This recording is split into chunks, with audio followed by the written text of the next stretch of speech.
మీ business ఏదైనా మీ ఊర్లో promotion చేయాలంటే అది సుమన్ టీవీతోనే సాధ్యం. ఇప్పుడే సంప్రదించండి.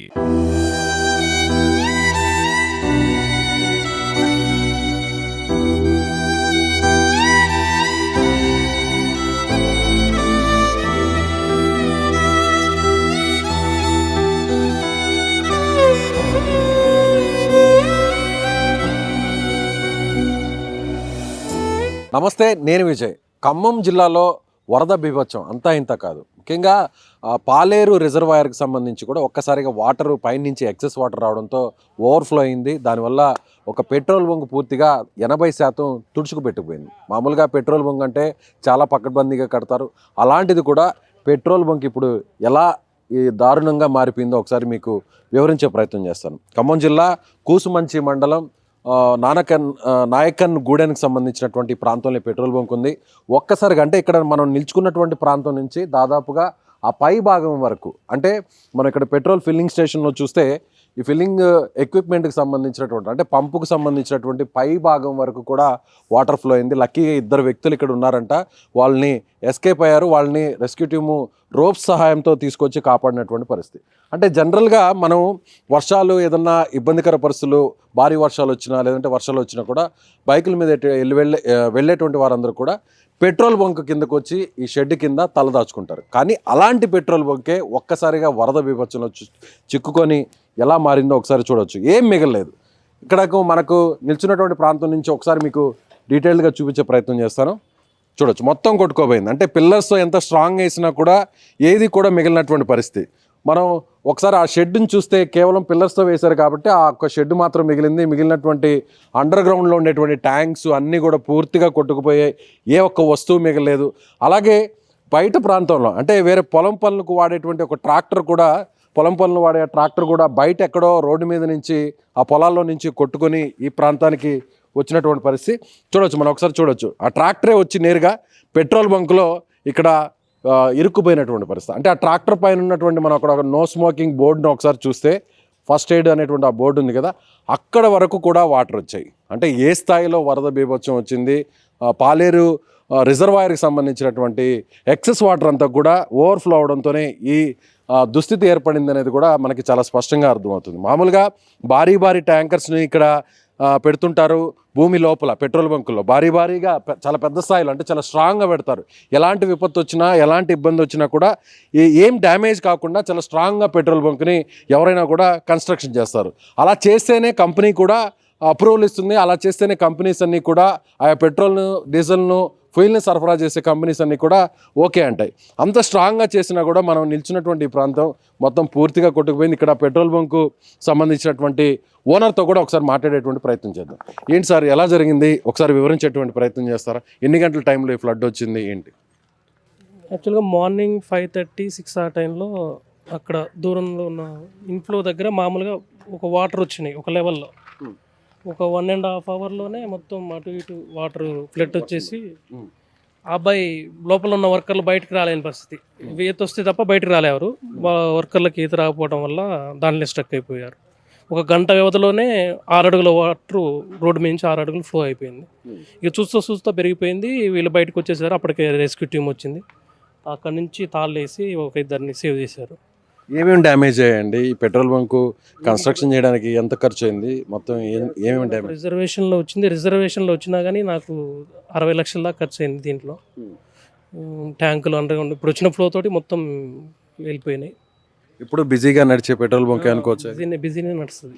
ఈ హైవే వచ్చిన తర్వాత కొంచెం తగ్గిందిలే, కానీ హైవేకి ముందు బాగానే నడిచేది. హైవే రావటం వల్ల కొంచెం తగ్గింది. ఇప్పుడు మళ్ళీ ఈ ఫ్లడ్ ఒకటి ఇన్ఫెక్ట్. అర్లీ మార్నింగ్ జరిగింది. అరౌండ్ 5:30 వరకు వాటర్ కొంచెం వచ్చేసినాయి.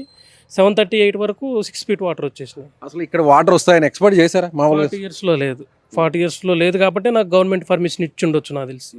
మామూలుగా జనరల్గా మీకు సైట్ మీరు సెలెక్ట్ చేసుకున్నా కూడా అప్రూవల్ అనేది కూడా ఇవ్వాల్సి ఉంటుంది కంపెనీస్ కూడా. అంటే అన్నీ కూడా సేఫ్టీ మెజర్మెంట్స్ ఇవన్నీ కూడా చూసుకొని అప్రూవల్ ఇస్తాయి. ఇవన్నీ ఏ ఫ్లడ్ రాలేదు కాబట్టి వాళ్ళు నాకు పర్మిషన్ ఇచ్చారు గవర్నమెంట్ నుంచి. ఇప్పుడు ఈ డ్యామేజ్ జరిగింది కదా, ఈ డ్యామేజ్కి మీకు ఏదైనా ఇన్సూరెన్స్ క్లెయిమ్ అయ్యే అవకాశం ఉందా? కంపెనీ నుంచి ఏదైనా సపోర్ట్ చేసేటువంటి అవకాశం ఉందా? ఇప్పటివరకు అయితే ఆఫీసర్లు వచ్చి చూసి వెళ్ళారులే, కానీ నాకు భరోసా కంపెనీ నుంచి కానీ గవర్నమెంట్ నుంచి కానీ ఎవరు వచ్చి చెప్పింది ఏం లేదు. రిజర్వేషన్లో స్టేట్ గవర్నమెంట్ నుంచి సెంట్రల్ గవర్నమెంట్ నుంచి స్టేట్ గవర్నమెంట్ ఒక 30 రూపాయలు, సెంట్రల్ గవర్నమెంట్ ఒక 30 రూపాయలు ప్రతి లీటర్ మీద తీసుకుంటుంది. ఇట్లాంటి ఫ్లడ్ జరిగినప్పుడు ఏదైనా డీలర్ అన్యాయం అయినప్పుడు కానీ లేదా ఏదైనా జరిగినప్పుడు కానీ రికవర్ చేయడంలో కానీ వాళ్ళని ఆదుకోవటంలో కానీ కొంచెం ముందుంటే ఎవరికైనా చూసేటోళ్ళకైనా హ్యాపీగా ఉంటుంది. అది మంచి మంచి వ్యూ. సుమారుగా 60 లక్షలు అయిందంటున్నారు. మళ్ళీ తిరిగి ఇప్పుడు రీస్టోర్ చేయడానికి ఇంకెంత ఖర్చు? చేస్తే మళ్ళీ కొత్తగా స్టార్ట్ చేయటమే, కొత్తగా మళ్ళీ 1 crore ఇన్వెస్ట్మెంట్ అవుతుంది. మళ్ళీ ఎన్ని సంవత్సరాల కింద పెట్టారు? 5 years అవుతుంది, ఇప్పుడు 6th year. ఏంటండి మీరు ఊహించారా? అంటే రిజర్వేషన్లో అంటున్నారు, అంటే కష్టపడి మీ కాళ్ళ మీద నిలబడాలనేటువంటి ఉద్దేశంతో ఇక్కడ ల్యాండ్ అమ్ముకొని పెట్టుకున్నాం. ఇప్పుడు అక్కడ ల్యాండ్ పోయింది, ఇది పోయింది, మొత్తం బాధ మీ కళ్ళల్లో కనిపిస్తుంది నిజంగా. ఏడ్చే పరిస్థితి లేగానే ఏడుపు రాదు, కొంతమందికి దిగ మెండుకుంటారు బాధని. అట్లా అది కోలుకోలేని పరిస్థితి అంటే అంతే. ఒక మనిషి చచ్చిపోయినంత డ్యామేజ్, కోల్పోయినట్టే లైఫ్. అక్కడ ఇక్కడ అంతా చాలా చోట్ల సమకూర్చుకొని డబ్బులు పెట్టి అంతే. ఎంత కష్టపడ్డారు ఈ పెట్రోల్ బంక్ పని? నేను చదువుకున్నాక నాకు ప్రాపర్టీస్ అన్నీ ఏం లేవు. అప్పటి వరకు వచ్చిన డబ్బులు కూడా పెట్టుకున్న డబ్బులు ఇక్కడ భూమి కొనుక్కొని అప్లై చేసుకుంటే వచ్చింది. ఇది ఇట్లా జరుగుతుందని ఎవరు ఊహించలేదు, జరిగింది. మరి గవర్నమెంట్ నుంచి నాకు కొంచెం అంటే నా వల్ల బెనిఫిట్ గవర్నమెంట్కి పొందారు. దగ్గర 5 సంవత్సరాల నుంచి నేను ట్యాక్స్ పేయర్ని కదా, నా దగ్గర నుంచి తీసుకున్నారు. కొంచెం సాయం చేస్తే బాగుంటుంది, మంచిగా ఉంటుంది. ఆఫీసర్లు అయినా ఎవరైనా మానవత దృక్పథంతో ఎవరినైనా ఆదుకునే రైట్ ప్రభుత్వానికి ఉంది. అంటే 60 లక్షలు అప్పు చేసి పెట్రోల్ బంక్ పెట్టారంటున్నారు కదా, ఆల్మోస్ట్ ఇంకా అప్పుడే అప్పులు కూడా తీర్చే పరిస్థితి ఉండదు, 5 ఏళ్లే కాబట్టి. నేను రికవర్ అవుతాను అనే టైంలోనే హైవే వచ్చింది. అప్పటికే నా సేల్ లేదు, అప్పటి నుంచి కొంచెం స్ట్రగుల్లోనే ఉన్నాను. అయినా నీళ్ళు దొక్కుని నిల్చున్నప్పటికీ మళ్ళీ ఇలాంటివి జరుగుతుంది. నెక్స్ట్ ఇంకా ఎలా అనిపిస్తుంది? ఏంటి అసలు కళ్ళ ముందంతా మొత్తం బ్లైండే, దూరం ఏం కనపడట్లే, నిల్చున్న స్టాండ్ అయ్యింది అంతే. మీ పేరండి? సురేష్. ఎంతవరకు చదువుకున్నాను? ఎంసీఏ చదువుకున్నారు. 2009లో ఎంసీఏ పాస్. ఎందుకు వచ్చింది ఈ ఆలోచన మీతో పాటు? అప్పటి వరకు జాబ్ రెసిషన్ ఉండే. 2009 నుంచి 10-11లో మళ్ళీ కొంచెం ఉన్నాయి. 2010లో నేను ఇంటికి వచ్చేసిన, అక్కడి నుంచి ఇక మ్యారేజ్ చేసుకోవటం. సో మీలాంటి చదువుకున్న వ్యక్తులు కాళ్ళ మీద నిలబడాలి, ప్రభుత్వం నుంచి సహకారం అందించడం వల్ల రిజర్వేషన్ కోటాలో మీరు పెట్రోల్ బంక్స్ని పెట్టుకుంటారు, ఎంప్లాయ్మెంట్ని కూడా ఇవ్వాలి, మీతో పాటు కొంతమందికి ఉపాధి ఇవ్వాలనేటువంటి ఉద్దేశంతో పెట్టుంటారు. నెక్స్ట్ అంటే ఒక గంటలో మొత్తం మారిపోయింది, తలకిందులు అయిపోయింది. లైఫ్ అంతా తలకిందులు అయిపోయినట్టే. ఒక 10-15 మంది దాకా పనిచేసేవాళ్ళు నా కింద. ఇప్పుడు వాళ్ళకి ఉపాధి పోయింది, నాకు ఉపాధి పోయింది. నిజంగా ఈ ప్రకృతి అంతే. మరి ఎవరు ఊహించండి, ఇది విపత్తు అంటే విపత్తే.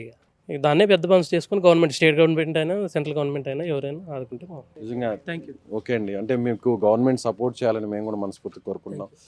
ఇలాంటి ప్రకృతి విపత్తు ముఖ్యంగా ఒక్కొక్క కుటుంబాన్ని చిదిమేసింది, కొంతమంది ప్రాణాలు తీసేసింది, కొంతమంది బతుకున్నా కూడా జీవోత్సవంలా మార్చేసింది. ఇక్కడ మనకి బ్రదర్ చెప్తున్నట్టుగా ఈ పెట్రోల్ బంక్ డీలర్ ఎంతో కష్టపడి 60 లక్షల రూపాయలను పొలం అమ్ముకొని మరి ఈ పెట్రోల్ బంక్ నిర్మాణం చేపట్టాడు. 5 సంవత్సరాలు అయింది. మరి కొంతకాలం ఉంటే చేసిన అప్పులు తీరి ఇంకొంచెం ముందుకు వెళ్ళేటువంటి అవకాశం ఉంది అనుకుంటున్నటువంటి నేపథ్యంలో ఒక్కసారిగా విలయం వచ్చింది. ఏదైతే జల విలయం చెప్పాలి, ప్రళయం అని చెప్పాలి, మొత్తం అంత జీవితాన్ని తలకిందులు చేసింది. అయితే అదృష్టవశాత్తు ఎవరు మరణించకపోయినా తాను బతుకున్న ఒక జీవోత్సవంలా మారిపోయానంటూ కూడా ఆయన చెప్తున్నటువంటి పరిస్థితి.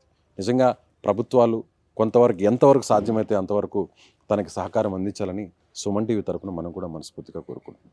కెమెరామెన్ సాయితో విజయ్, సుమన్ టీవీ, ఖమ్మం జిల్లా నుంచి.